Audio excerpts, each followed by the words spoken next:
शेती माझी प्रयोगशाळा या यूट्यूब चॅनलमध्ये मी आपलं स्वागत करतो. या चॅनलवर आपण नवीन असाल तर या चॅनलला सबस्क्राईब करा. या चॅनलचे नवनवीन व्हिडिओ पाहण्यासाठी बेल आयकॉन नक्की दाबा. आपणास व्हिडिओ आवडल्यास लाईक आणि शेअर अवश्य करा. नमस्कार, मी डॉक्टर मच्छिंद्र बांगर महाराष्ट्रातील हवामान परिस्थिती संदर्भात थोडक्यात अंदाज व्यक्त करणार आहे. बंगालच्या उपसागरामध्ये तीव्र कमी दाबाचं क्षेत्र म्हणजेच वेलमार्क लो प्रेशर तयार झालं असून याचं डिप्रेशनमध्ये आता रूपांतर होण्याची शक्यता आहे. त्यामुळे भारतीय हवामान खात्याकडून लवकरच या संदर्भातील माहिती उपलब्ध होईल. महाराष्ट्रात याचा किती परिणाम होईल यावर आपण लक्ष ठेवून आहोत. महाराष्ट्रात आज ठिकठिकाणी स्थानिक वातावरणाचा प्रभाव निर्माण होऊन पाऊस झालेला आहे. यामध्ये आपण बघतो की छत्रपती संभाजीनगर, जालना, बीड, लातूर, त्याचबरोबर विदर्भामध्ये नागपूर, भंडारा, गोंदिया, गडचिरोली या काही भागात पावसाचं वातावरण तयार झालेलं आहे. जळगाव जिल्ह्याच्या पूर्व भागातही पावसास अनुकूल स्थिती निर्माण झालेली होती. अहमदनगरच्या पूर्व भागातही थोडं पावसाळी वातावरण तयार झालेलं आहे. म्हणजे हे एकूणच वातावरणात आता बदल होऊ लागला आहे. ज्या ठिकाणी हा पाऊस होतो त्या ठिकाणी नुकसानकारक ठरतो आहे. त्यामुळे ज्याही विभागात आता उडीद किंवा सोयाबीन काढणीस आले असतील त्यांनी तातडीने काढून घेण्याची व्यवस्था करा. या ठिकाणी आपण बघतो की राजस्थानच्या दरम्यान एक कमी दाबाचं क्षेत्र आणि दुसरं कमी दाबाचं क्षेत्र हे बंगालच्या उपसागरात तयार होतं आहे आणि दोघांमध्ये तयार झालेल्या ट्रपलाईनमध्ये महाराष्ट्राचा पूर्व भाग येत असल्यामुळे याचा मोठा परिणाम महाराष्ट्रात जाणवण्याची शक्यता आहे. 8 तारखेचा महाराष्ट्रातील अलर्ट आपण जर बघितला भारतीय हवामान खात्याचा तर विदर्भात येलो अलर्ट आहे. उत्तर महाराष्ट्र, मध्य महाराष्ट्र, पश्चिम महाराष्ट्र ऑरेंज अलर्ट, तर कोकण किनारपट्टीला येलो अलर्ट देण्यात आलेला आहे. 9 तारखेला देखील हा अलर्ट कायम ठेवण्यात आला आहे. 10 तारखेला मात्र कोकण, मध्य महाराष्ट्र, पश्चिम महाराष्ट्र, उत्तर महाराष्ट्र आणि विदर्भात पुन्हा येलो अलर्ट भारतीय हवामान खात्याने दिला आहे. आपण आता इतर मॉडेलच्या माध्यमातून या अलर्टच्या बाबतीत काय माहिती उपलब्ध आहे हे बघणार आहोत. भारतीय हवामान खात्याने जरी ऑरेंज अलर्ट ज्या भागात दिला आहे त्या भागात GFS मॉडेलने मात्र पाऊस दाखवलेला नाही. विदर्भ आणि मराठवाड्याच्या पूर्व भागात GFS मॉडेलने पावसाचा अंदाज दिला आहे. कोकण किनारपट्टीत मात्र पावसाची शक्यता आणि सातत्याने मध्यम सरी होण्याची शक्यता कायम आहे. विदर्भ आणि कोकण असंच पावसाळी वातावरण राहील. मराठवाडा, उत्तर महाराष्ट्र, पश्चिम महाराष्ट्रातही विरळ पावसाची शक्यता या मॉडेलने दाखवली आहे. या मॉडेलने विदर्भात बऱ्याच ठिकाणी पावसाचा मोठा प्रभाव राहण्याची शक्यता मेघगर्जनेसह दाखवली आहे. मराठवाड्यातही त्याचा प्रभाव राहील. कोकणात हलक्या सरी राहणार आहेत. आजपासून हवामान अंदाजात आपण असा बदल करणार आहोत की सर्व मॉडेलचा अंदाज बघितल्यानंतर आपण आपलं मत या अंदाजाविषयी व्यक्त करणार आहोत. उद्या मेघगर्जनेसह विजांच्या कडकडाटासह काही ठिकाणी मुसळधार पाऊस विदर्भ भागात आणि मराठवाड्याच्या पूर्व भागात होण्याची शक्यता आहे. कोकणातही हलक्या ते मध्यम सरी उद्या होतील.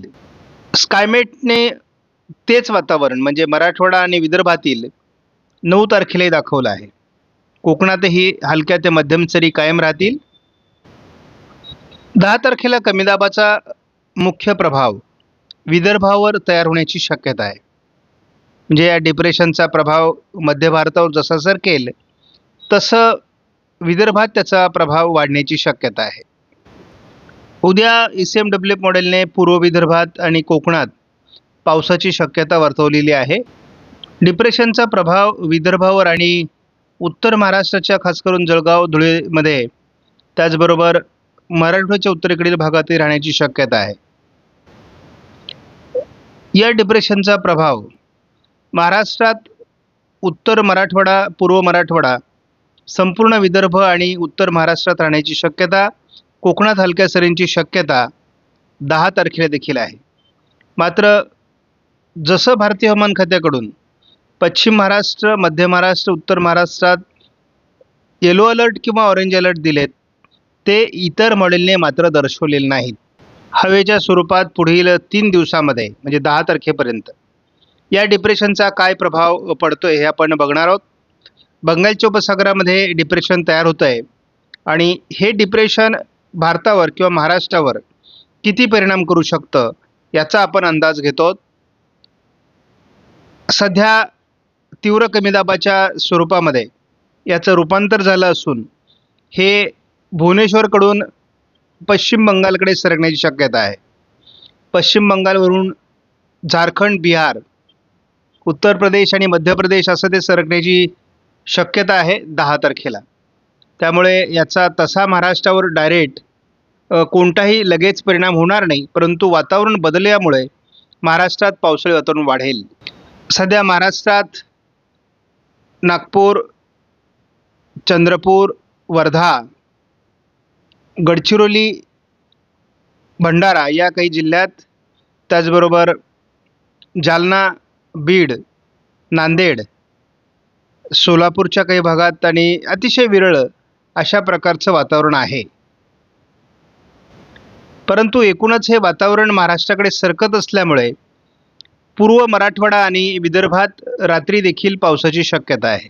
या मॉडेलनुसार केवळ पूर्व विदर्भ आणि कोकण या ठिकाणी जोरदार, तर इतरत्र स्थानिक स्वरूपाचं हलक्या पावसाचं वातावरण दाखवण्यात आलं आहे. बंगालच्या उपसागरात तयार होत असलेल्या डिप्रेशनचा केवळ पूर्व विदर्भात प्रभाव पडेल. उद्या मात्र विदर्भातच पावसाळी प्रभाव राहील. दक्षिण कोकणातही पावसाळी प्रभाव राहील. इतरत्र ढगाळ परिस्थिती, स्थानिक वातावरण असेल. एक ट्रफ लाईन बंगालच्या उपसागरातून राजस्थानपर्यंत आहे. त्याचा थोडा प्रभाव उत्तर महाराष्ट्र आणि विदर्भ असाच राहण्याची शक्यता आहे. कोकणातही हलक्या सरी होतील. 9 तारखेला देखील उत्तर महाराष्ट्र, मराठवाड्याचा उत्तरेकडील भाग आणि संपूर्ण विदर्भ यामध्ये मेघगर्जनेसह विजांच्या कडकडासह जोरदार पावसाची शक्यता आहे. मात्र महाराष्ट्रात इतरत्र पावसाचं प्रमाण कमी होईल. कोकण किनारपट्टीला ढगाळ परिस्थिती, हलक्या सरींची शक्यता कायम आहे. त्यामुळे एकूणच आपण जर सारांश स्वरूपात सांगायचं झालं तर या 3 दिवसामध्ये कोकणात हलक्या सरींची शक्यता राहील. उत्तर महाराष्ट्र आणि मराठवाड्याचा पूर्व आणि उत्तर भागात पावसाची शक्यता राहील. म्हणजे याच्यामध्ये छत्रपती संभाजीनगरचा उत्तरेकडील भाग, हिंगोलीचा काही भाग आणि जालन्याच्या काही भागात पावसाची शक्यता या काळात आहे. नांदेड, यवतमाळ, वर्धा, नागपूर, भंडारा, गोंदिया, चंद्रपूर, गडचिरोली, अमरावती, अकोला, बुलढाणा आणि जळगाव या जिल्ह्यात मात्र पावसाची शक्यता या काळात आहे. मात्र इतरत्र फार पावसाचं प्रमाण राहील असं मूळतः वाटत नाही. त्यामुळे भारतीय हवामान खात्याने दिलेले अलर्ट प्रत्यक्षात येणं आपल्या अंदाजानुसार तरी अशक्य वाटतंय. आपणास व्हिडिओमधील माहिती महत्त्वपूर्ण वाटल्यास लाईक करा, शेअर करा, चॅनलला सबस्क्राईब करा. धन्यवाद. जय हिंद, जय महाराष्ट्र, जय बळीराजा.